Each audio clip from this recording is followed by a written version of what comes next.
আলাইকুম।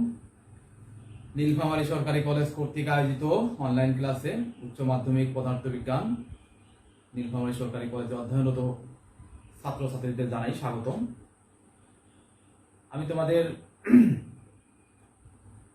অধ্যায় ষষ্ঠ মহাকর্ষ এবং অভিকর্ষ অধ্যায় নিয়ে ক্লাস নিচ্ছিলাম, তারই ধারাবাহিকতায় আজকে আমি তোমাদের মহাকর্ষ অভিকর্ষ অধ্যায়ের অভিকর্ষ ত্বরণ জি এর মান নিয়ে ক্লাস নিয়েছি। অভিকর্ষ ত্বরণ কাকে বলে সেটা নিয়ে ক্লাস নিয়েছি। এখন জি এর অভিকর্ষ ত্বরণ জি এর মান যে পৃথিবীর বিভিন্ন স্থানে বিভিন্ন রকম হয় সেটা নিয়ে আলোচনা করব। তার মধ্যে প্রথমে আলোচনা করব অভিকর্ষ ত্বরণ জি এর মান, যে পৃথিবী থেকে এই উচ্চতায় বা পৃথিবী থেকে নির্দিষ্ট ভূপৃষ্ঠ থেকে নির্দিষ্ট একটা উচ্চতায় জি এর মানের কি তারতম্য হয়, জি এর মান কম না বাড়ে, মানে কি ধরনের পরিবর্তন হয় সেটা তোমাদের দেখাবো। তার প্রথমে তোমার একটা পৃথিবী এঁকে নেই।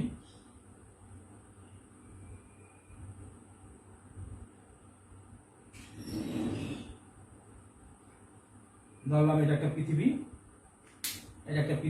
এটার কেন্দ্র ও এবং পৃথিবীর ব্যাসার্ধ ধরে নিই আমরা আর।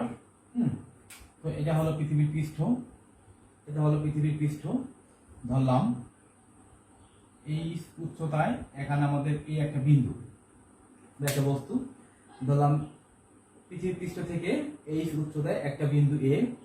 হ্যাঁ, এখন আমরা জানি অভিকর্ষ ত্বরণের মান থেকে জানি বা অভিকর্ষ ত্বরণ আমরা এখানে ক্যালকুলেশন করেছি।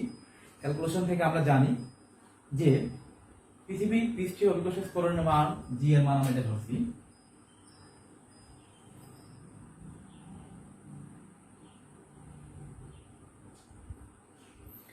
তোমরা জানো যে পৃথিবীর পৃষ্ঠে ধরলাম এখানে পৃথিবীর পৃষ্ঠ বি,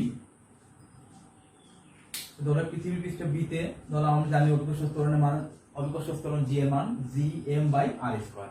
এখানে এম জানো পৃথিবী, এখানে মহাকর্ষীয় ধ্রুবক, এমটা হলো পৃথিবীর ভর, এই যে পৃথিবী তার ভর, আর আরটা হলো রেডিয়াস বা ব্যাসার্ধ, যে তোমরা জানো আরটা হলো রেডিয়াস বা ব্যাসার্ধ, এটা ধরলাম। তো পৃথিবীর পৃষ্ঠে এখন যদি পৃথিবীর পৃষ্ঠ থেকে এই উচ্চতা কল্পনা করি, তো এই উচ্চতার জন্য আমরা এই অভিকর্ষ ত্বরণ জি এর একটা মান পাবো। তো সেই মানটা আমাদের কত? জি M R plus H whole square. দেখো এখানে আমাদের জিটা ধরলাম জি প্রাইম, এটা হলো পৃথিবীর এই উচ্চতায়,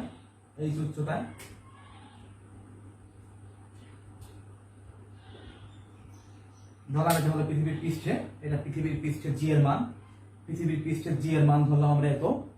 হ্যাঁ, এই উচ্চতা দেখো, এই উচ্চতা ধরলাম জি এর মানটা আমাদের এত। কেন এই উচ্চতা এটা? এখানে জি এর কোনো পরিবর্তন নেই, এম পৃথিবীর ভরের কোনো পরিবর্তন নেই, পরিবর্তন হবে কিসের? শুধু রেডিয়াস, পৃথিবীর ব্যাসার্ধ আর এর পরিবর্তন হবে। তো এখানে আমরা আর নিয়ে কাজ করেছিলাম, যেটা আমাদের এই উচ্চতায় হবে, তাহলে আমাদের পৃথিবীর ব্যাসার্ধ কত হবে? আর প্লাস এইচ এখানে হবে, আমাদের ক্যালকুলেশনের সূত্র অনুসারে এটা হবে। তো এটা অনুসারে আমরা দেখবো কি ধরনের পরিবর্তন হয়। ধরলাম 2 নং ভাগ 1 নং, তাহলে এটাকে আমরা এভাবে ভাগ করতে পারি, G inverse by G G M R plus H whole square ভাগ জি এম আর স্কয়ার। এটা আমরা এভাবে লিখতে পারি, জি M R plus H square গুণ আর স্কয়ার জি এম। এটা কাটা, এটা এভাবে লিখতে পারি, আমরা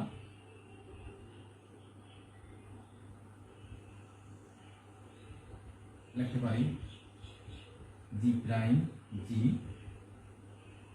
আর প্লাস এইচ স্কয়ার। এটাকে আমরা এইভাবে লিখতে পারি। দেখো ওই ক্যালকুলেশনটা আমরা এইভাবে লিখতে পারি। হ্যাঁ, এখন এটাকে আমরা একটা লাইন ক্যালকুলেশন করে দেখো, 1 by R plus H square by R square করে লিখতে পারি কিনা, এটাকে আমরা এই লাইনকে আমরা এই লাইন লিখতে পারি কিনা, দেখো কিভাবে লিখতে পারি। আমাদের যদি এখানে 3 ধরলাম 10/2 যদি থাকে, এটাকে আমরা এভাবে লিখতে পারি, 10/2 থাকলে 1 10/2 লিখতে পারি।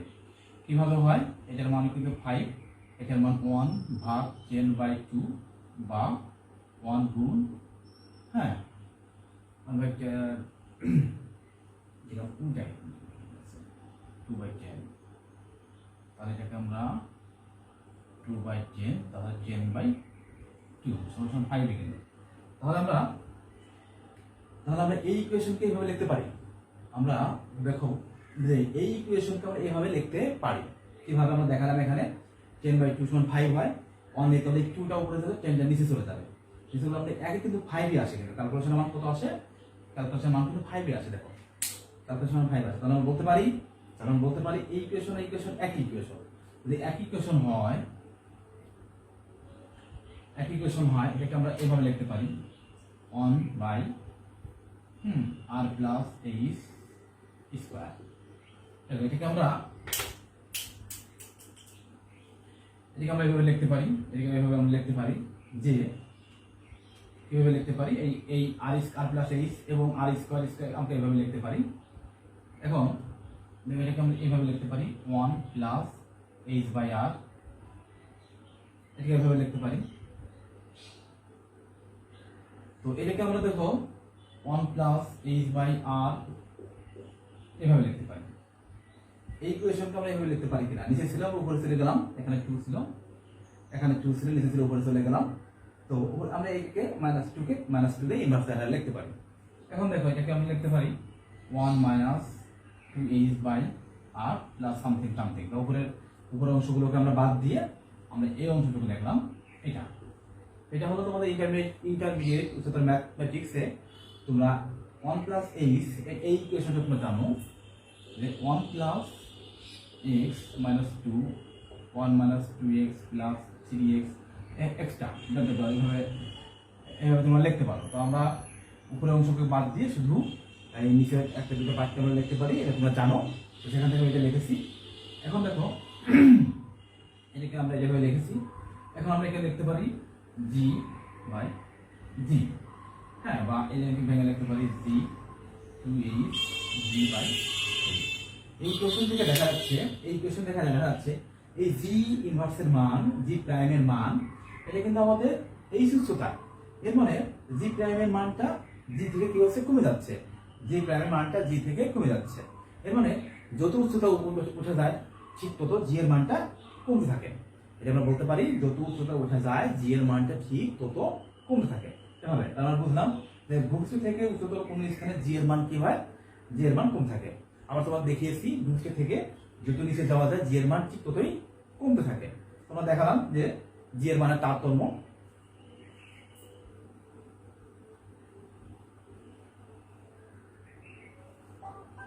এখন তোমাদের আমি দেখাবো যে অভিকর্ষ ত্বরণ g এর মান পৃথিবীর আহ্নিক গতির কারণেও যে পরিবর্তন হয়,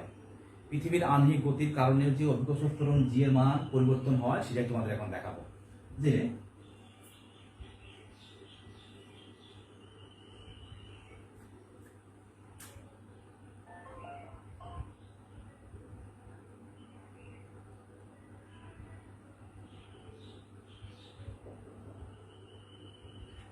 পৃথিবীর আহ্নিক গতির কারণে তোমরা জানো পৃথিবীর আহ্নিক গতি কি। তো আহ্নিক গতিতে কি ঘটনা ঘটছে তোমরা জানো, পৃথিবী ঘুরছে, পৃথিবীর নিজ অক্ষের উপর দিয়ে একটা ঘূর্ণন দেয়। হ্যাঁ, পৃথিবীতে একটা সূর্যের চারদিকে, সৌরজগতে তোমরা দেখেছো, ক্যাপ্টার সূত্র থেকে দেখেছো বা জানো তোমরা যে পৃথিবী সূর্যের চারদিকে ঘুরছে। তো পৃথিবী তো সূর্যের চারদিকে ঘুরছে, তো আর পৃথিবীটা তার নিজের অক্ষের উপর ঘুরছে। তো সেখান থেকে পৃথিবীর আহ্নিক গতি এটাই যে আমরা পৃথিবী ঘুরলে নিজের অক্ষের উপর একটা ঘূর্ণন হয়, সেখান থেকে যখন ঘূর্ণন হয় তখন তো জি এর মানে যে পরিবর্তন হয় সেটা তোমাদের আমরা দেখাবো। দেখো ধরলাম যে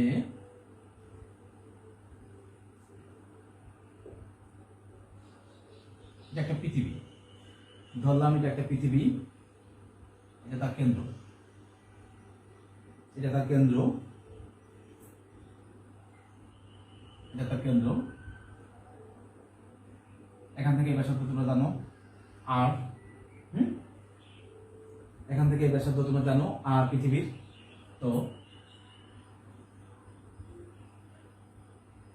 ধরলাম এটা একটা ল্যামডা কৌণিক দূরত্ব।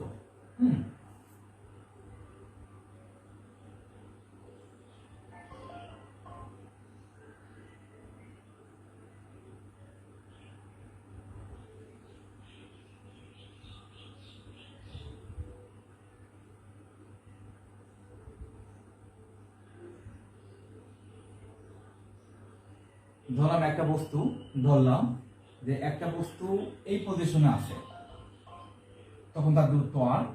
সেই বস্তুটা যদি এখান থেকে এখানে দেয়, এর দূরত্ব কিন্তু আরই হবে। এই বস্তুটা যদি এখানে থাকে, একটা বস্তু এম ভরে ধরলাম, এম ভরে একটা বস্তু, এম ভরের একটা বস্তু যদি এই দূরত্বে থাকে, তাহলে এর এর ব্যাসার্ধ কিন্তু আরই। জানো এর ব্যাসার্ধ কিন্তু এর ব্যাসার্ধ কত হবে? ব্যাসার্ধ কিন্তু আর।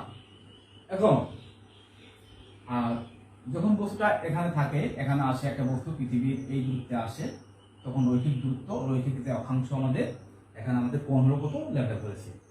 এখন এই বস্তু যখন এখানে থাকে, ধরলাম এখানে থাকে, তখন একটা বস্তু কিন্তু নিজস্ব অক্ষের উপর ঘুরছে। ধরো এখানে সে বস্তুটা এভাবে নিজ অক্ষের উপর সে ঘুরছে।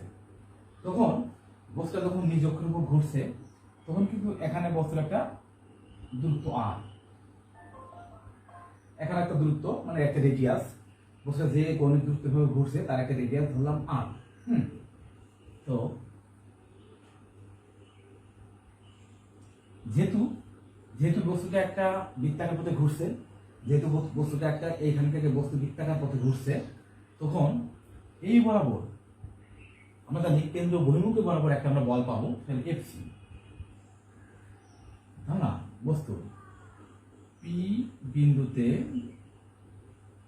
বস্তু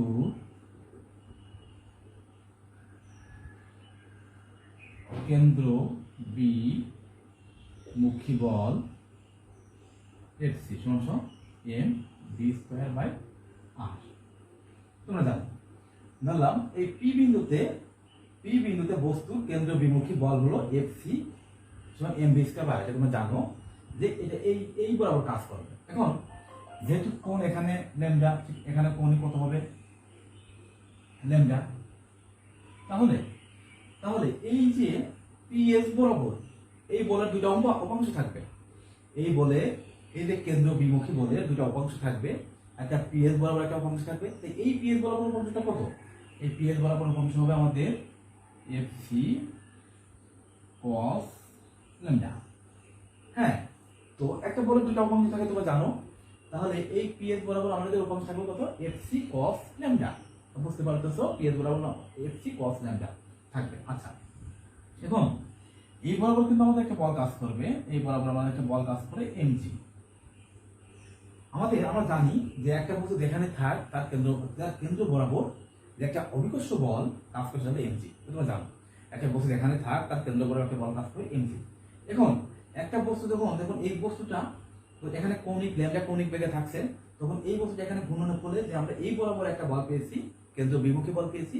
এই কেন্দ্র বিমুখী বলের একটা অংশ থাকবে আমাদের পিএস বরাবর এফসি কস ল্যামডা। এটি কিন্তু এই বরাবর।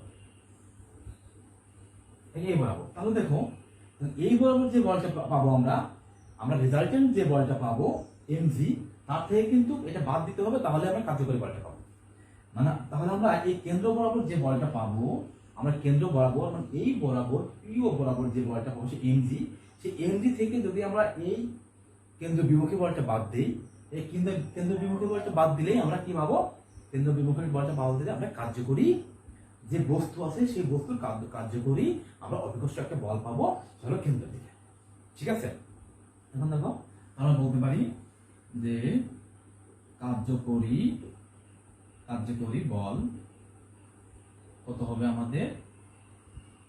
এমজি এফসি কস ল্যামডা। দেখো এটা বোঝো কিনা?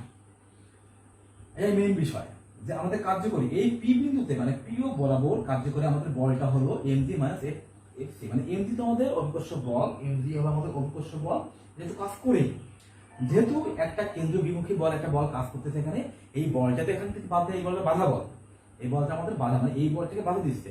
তাহলে এই বলটাকে বাধা দিলে তো এই বল থেকে এই বল বিয়োগ করলেই তো আমরা মোট কার্যকর বল পাবো। এখন কার্যকর বল ধরে নিলাম এমজি ল্যামডা।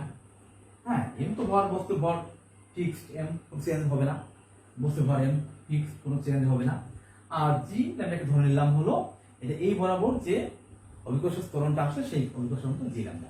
ওকে, এখন দেখো এটাকে আমরা লিখতে পারি এম জি মাইনাস এফ থেকে লিখতে পারি এটা M V square by R cos lambda.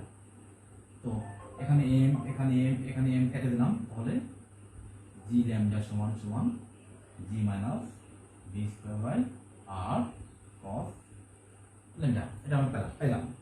এখন তোমরা জানো ভি সমান কি? তোমরা জানো ভি সমান ওমেগা, যেহেতু ওমেগা কৌণিক বেগে আমাদের পৃথিবীটা ঘুরছে। ওমেগা কৌণিক বেগে যেহেতু আমাদের পৃথিবীটা ঘুরছে, তাহলে আমাদের কি পেয়েছে? ভি সমান এম, ভি সমান W1।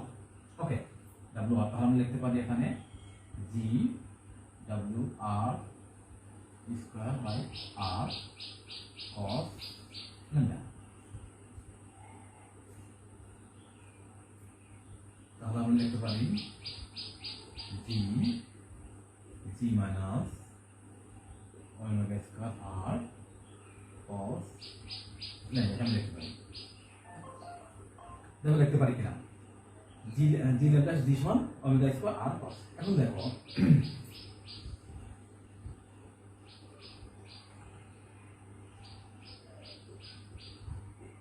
এখন এই যে আর সমান এটা, তো আর সমান কিন্তু এখান থেকে এই দূরত্ব আর। তো যদি এইটা ল্যামডা হয়, এই কোণ কিন্তু আমাদের ল্যামডা হবে। এটা ল্যামডা হলে এই কোণ আমাদের ল্যামডা হবে। তখন দেখো আমি লিখতে পারি যে এখানে কে ত্রিভুজ কে পি ও এ cos কেপি বাই ওপি। এখন cos ল্যামডা, কেপি মান কত আমাদের? আর ওপি মান কত? বড় আর, পৃথিবীর রেডিয়াস আর। তখন আমরা বলতে পারি আর সমান আর cos ল্যামডা। তাহলে আর এর মান কি পাইলাম? আর এর মান কি? আর cos ল্যামডা। এখন এটা আর এর মান কি পাইলাম? আর cos ল্যামডা। এভাবে বলতে পারো, কিংবা বলতে পারো এই আর এর একটা দুটো অপাংশ থাকবে, এর দুটো অপাংশ থাকবে, একটা এই বরাবর একটা এই বরাবর। এই আর এর অনুভূমিক বরাবর যে একটা অপাংশ থাকবে সেটা হলো আর cos থিটা। এই আর এর অনুভূমিক বরাবর একটা অপাংশ থাকবে আর cos থিটা। লিখতে পারি এখানে ওমেগা স্কয়ার আর cos ল্যামডা আর cos ল্যামডা তো আছে। তাহলে কি হবে? জি ল্যামডা সমান জি ওমেগা স্কয়ার আর cos স্কয়ার ল্যামডা। এটা আমরা পেয়েছি। দেখো এটা আমাদের মেইন ইকুয়েশন। কি বোঝালাম? যে একটা বস্তু পৃথিবীর আহ্নিক গতির কারণে ল্যামডা কৌণিক অক্ষাংশে বা অক্ষাংশে একটা অবস্থায় একটা পি বিন্দুতে একটা অবস্থিত এম ধরে একটা বস্তুতে অবস্থান করে সেই বিন্দুতে অভিকর্ষ ত্বরণের মান কত হবে? এত হবে। অভিকর্ষ ত্বরণের মান হবে এত। বুঝতে পেরেছো তোমরা যে একটা বস্তু যখন একটা পি বিন্দুতে এম ধরে একটা বস্তু ল্যামডা অক্ষাংশে যদি অবস্থান করে, তখন তা সেই বস্তুর জন্য অভিকর্ষ ত্বরণের মান হবে এটা। তোমরা বুঝতে পেরেছো? এখন যদি ল্যামডা ইকুয়াল টু 0 হয়, কোন সময় 0 হবে? ল্যামডা ইকুয়াল টু 0 কোন সময় হবে? যখন বিষুবীয় অঞ্চলে থাকবে। তোমরা জানো বিষুবীয় অঞ্চলে অক্ষাংশের মান কত? 0, এবং মেরু অঞ্চলে অক্ষাংশের মান কত তোমরা জানো? 90 ডিগ্রি। এখন যদি বিষুবীয় অঞ্চলে ল্যামডা যদি 0 হয়, তাহলে আমাদের জি ল্যামডা কত হবে? cos 0 ডিগ্রি মান 1, তাহলে ওমেগা স্কয়ার আর মেরু অঞ্চলে ল্যামডা হলো 90 ডিগ্রি, তাহলে কত হবে? জি ওমেগা স্কয়ার আর ইনটু 0। cos 90 ডিগ্রি মান 0, তাহলে জি। তাহলে বোঝা গেল, দেখো এখন বোঝা গেল যে ল্যামডা যখন 0 এখানে বিষুবীয় অঞ্চলে, ল্যামডা সমান 90 যখন মেরু অঞ্চলে, তাহলে বোঝা গেল যে জি মান কিন্তু এখানে কম। বিষুবীয় অঞ্চলে জি এর মান কিন্তু কম, আর মেরু অঞ্চলে জি এর মান কিন্তু আমাদের কত ধরছি? মেরু অঞ্চলে জি এর মান ধরেছি আমরা জি। তো মেরু অঞ্চলে জি এর মান যদি জি হয়, তাহলে আমরা বলতে পারি যে মেরু অঞ্চল থেকে বিষুবীয় অঞ্চলের দিকে গেলে জি এর মানটা ধীরে ধীরে কমে। মানে পৃথিবীর আহ্নিক গতির কারণে মেরু অঞ্চল থেকে বিষুবীয় অঞ্চলের দিকে গেলে আমাদের জি এর মানটা ধীরে ধীরে কমতে থাকে। এখন আমি তোমাদের দেখাবো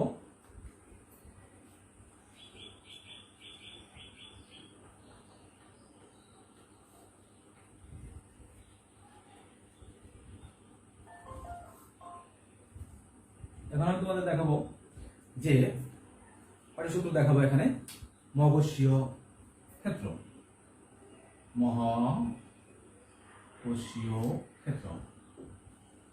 যে কোনো ক্ষেত্র সম্পর্কে তোমার ধারণা আছে, যে কোনো ক্ষেত্র সম্পর্কে তোমার ধারণা আছে যে একটা বস্তু যখন একটা বস্তু মনে করে এখানে অবস্থান করছে, একটা বস্তু একটা সাবস্টেন্স আমাদের এখানে অবস্থান করছে, সেই বস্তুর ক্ষেত্রটা বলতে কি বলবো যে এখানে দেখতে একটা প্লাস একটা বস্তু অবস্থান করে, যে এর এক চারপাশে একটা দূরত্ব আছে, এর চারপাশে একটা দূরত্ব আছে, সেই দূরত্ব বরাবর এই বলটা আকর্ষণ করতে পারবে। নেগেটিভ আসলে আকর্ষণ করতে, পজিটিভ আসলে বিকর্ষণ করতে পারবে।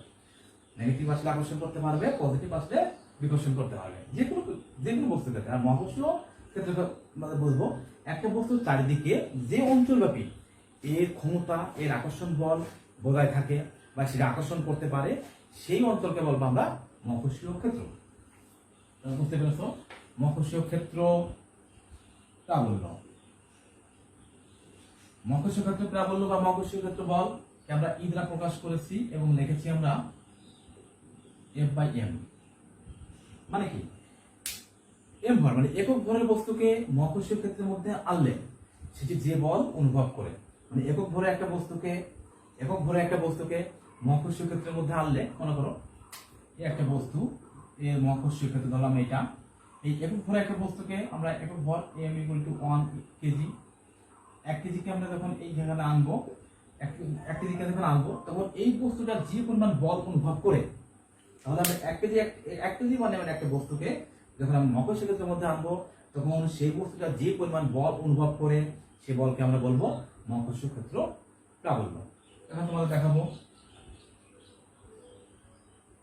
মহাকর্ষীয় বিভব, মহাকর্ষীয় বিভব ভি দ্বারা প্রকাশ করবে W = m। মহাকর্ষীয় বিভবটা কি? মহাকর্ষীয় বিভব হলো, এটা ধরা হয় তাহলে একটা বস্তু এখানে রাখলাম, এখানে বস্তু, তার পাশে মহাকর্ষীয় ক্ষেত্র, তার পাশে মহাকর্ষীয় ক্ষেত্র, যে অসীম থেকে একটা বস্তুকে আনতে, মানে একক ভরের একটা বস্তুকে যখন আমরা মহাকর্ষীয় ক্ষেত্রের মধ্যে আনবো, তখন যে পরিমাণ কাজ করতে হয় W Fs, অসীম থেকে একটা বস্তুকে মহাকর্ষীয় ক্ষেত্রের মধ্যে আনলে যে পরিমাণ কাজ করতে হয়, সেই কাজকে আমরা বলবো মহাকর্ষীয় বিভব। তাহলে মহাকর্ষীয় বিভব এক প্রকার কি কাজ, এক প্রকার টাস্ক, এক প্রকার ওয়ার্ক। যেন অসীম থেকে একক ভরে একটা বস্তুকে যখন আমরা মহাকর্ষীয় ক্ষেত্রের মধ্যে আনবো, সেই পরিমাণ বলকে আমরা বলবো মহাকর্ষীয় বিভব। এখন তোমাদের একটা সম্পর্ক দেখাবো মহাকর্ষীয় বিভব এবং মহাকর্ষীয় প্রাবল্য। একটা সম্পর্ক মহাকর্ষীয় প্রাবল্য ও মহাকর্ষীয় বিভব। মহাকর্ষীয় প্রাবল্য এবং মহাকর্ষীয় বিভবের মধ্যে একটা সম্পর্ক তোমাদের এখানে আমি দেখাবো, খুব ইজিলি দেখাবো তোমাদের। এখানে দেখো যে ধরলাম এখানে একটা বস্তু এ আছে, তো এই বস্তুর চারপাশে একটা মহাকর্ষীয় ক্ষেত্র আছে, ধরলাম এখানে একটা বিন্দু, এখানে একটা বিন্দু বি, এখানে একটা বিন্দু বি আছে। তো এই বিন্দু ধরলাম m = 1 কেজি। এটা কিন্তু মহাকর্ষীয় ক্ষেত্রের মধ্যে, এই এর বি বিন্দুটা কিন্তু মহাকর্ষীয় ক্ষেত্রের মধ্যে। তো এবার আবার সংযোগ করি, ধরলাম এখান থেকে এর দূরত্ব ধরলাম r, দেখো এখান থেকে ধরলাম এর দূরত্ব ধরলাম r, তখন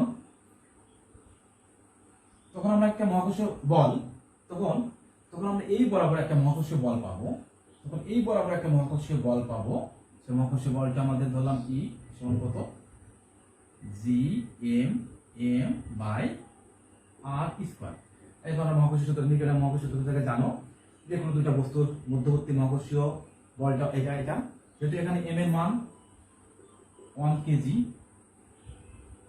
সেটা বলতে পারবো না Gmm/r²।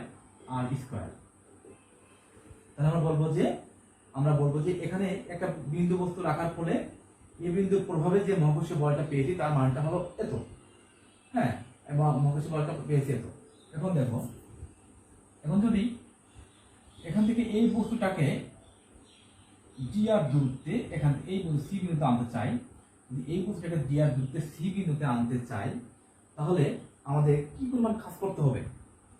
আমাদের কাজ করতে হবে কৃত কাজ হবে, কি পরিমাণ কাজ হবে? এই ডি আর।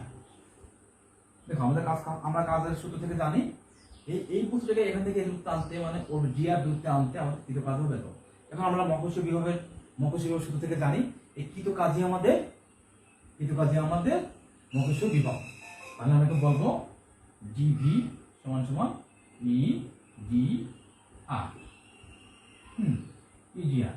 এখন যেহেতু ই ডি আর cos 0 ডিগ্রি, cos 0 ডিগ্রি কারণ যেহেতু এখানে এ এবং বি এর দিক যা বস্তুটা ঠিক সেদিকে আসছে, তাই এখানে আমাদের মধ্যবর্তী কোণ হলো 0 ডিগ্রি, cos 0 ডিগ্রি মান 1, আমরা বলতে পারি ই ডি আর।